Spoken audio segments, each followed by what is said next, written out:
Assalomu alaykum hammaga. Bizda yangi devor mebel arzon variantda bo'ladi. Namangan shahari o'ziga kelganmiz. Razmeri 3,5 ga, balandlik 2,60. Sekin ko'rsatib boraveramiz shu. Chaspakacha bo'ladi. Tepada egma pataloq qoladi. Devor mebelimiz korpusi tayyor bo'ldi. Xo'p, bir tarafi musko garderob, o'sha kichkina kiyimlar, yana pastga shimpimlar, o'sha turbasi отдельно qo'yildi. O'rtasi polka. Bu tarafimiz jenskiy. Xo'p, tagida g'aladoni ham bo'ladi. Bitgandan keyin g'aladonlari bilan ko'rsatamiz.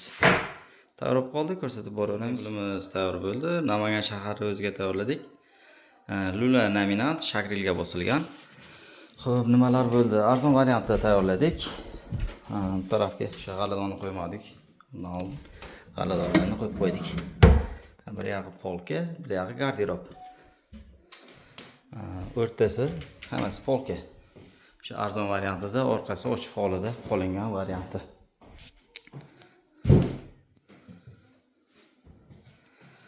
Xo'p, rasxoti 5 million so'mga tayyor bo'ldi. Qanaqa chiqdi? Fikr mulohazalar kommentariyada kutib qolamiz. Sog' bo'linglar.